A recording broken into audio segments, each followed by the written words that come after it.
Win for BP Sara and the 32 million Filipinos supporting the Duterte family.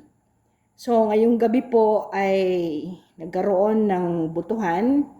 Ang apat po na senador ay nag-vote na i-reschedule muna yung botohan kung i-archive o hindi ang impeachment ni VP Sara at antayin muna ang Supreme Court ruling after the decision becomes final in respect to the motion for reconsideration by the House of Representatives. Isa po yung abstain, si Pampilo Lacson, and 18 po yung nag-vote for the archiving through the motion amended by the original motion of Senator Marcoleta. Yung mga nagulat po ako na bumoto po sa pag-archive ay of course si Loren Legarda na hindi po nating inaasahan na i-archive muna, and then of course si Mig Zubiri because he belongs to the minority bloc, but ang argumento po niya ay dahil this transcends, the decision transcends party affiliation, kaya ang konsensya niya po ang kanyang naging gabayan to vote to archive the impeachment trial of BP Sara. So yun po yung mga na shock natin na hindi natin inaasahan na boboto for the archiving of the impeachment. Ang kay Senator Lacson, siya ay nag-abstain. So parang nakita na po natin yon na yun talaga ang magiging stand niya, kasi he is trying to say na kung pwede, antayin muna yung finality ng decision after the Supreme Court should have rendered its decision vis-a-vis the filing of the motion for reconsideration by the House of Representatives.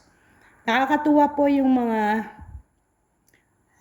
banat ni Senator Amy Marcos saying that if there is anyone who is going to be booted out, it should be the big alligator, the baby alligator in the House of Representatives. So although not named, alam na natin kung sino yung sinasabi niya na lulong ng mga buhaya. Now, ang isa ko pong another na shock ako ay si Gatchalian na also yes vote for the archiving of the impeachment of BP Sara's trial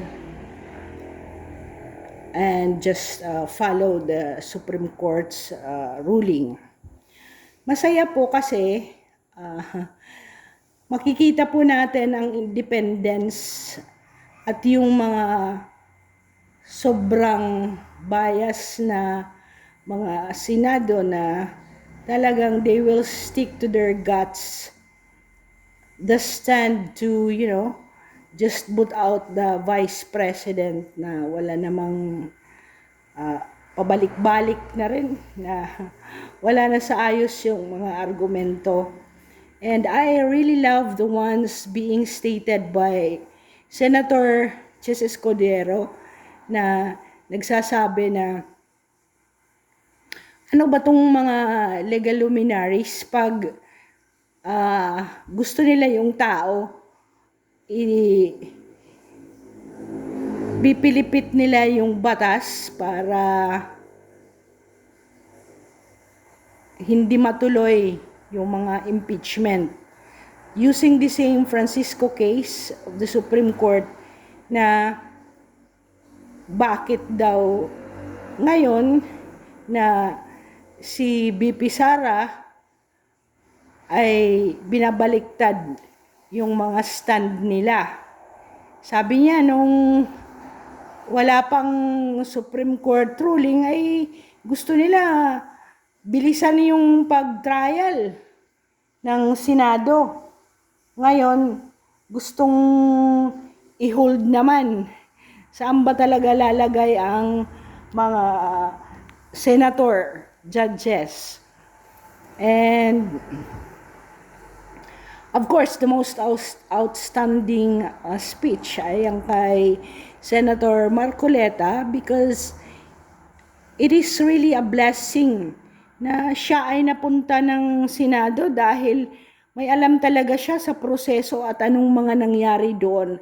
At nakapag-witness siya na talagang yung mga claims ng House of Representatives now ay talagang kasinungalingan. So bravo to all of us, and this is another win. Nag-iisa na lang po ang ating haharapin, ang may uwi si FPRRD, at saka sana sa 2026 meron na ring finality ng COA decision in respect to the tamang paggamit ng funds, ng confidential funds na yan ni BP Sara, kasi yung inilabas na COA decision lately ay nagsabi lang na compliant siya sa mga financial statements, pero it does not reflect as to whether or not those funds were used legally according to the plans and targets of the office. So sana ma-secure nila before February 6, 2026 na may finality na rin doon sa legal na gamit ng confidential funds na ng ilang years na yon. Thank you for subscribing, commenting, and liking. Bravo to Senator Marcoleta, Senator Escudero, and everyone, lalo na si Senators Pia Cayetano and the brother Alan Peter Cayetano.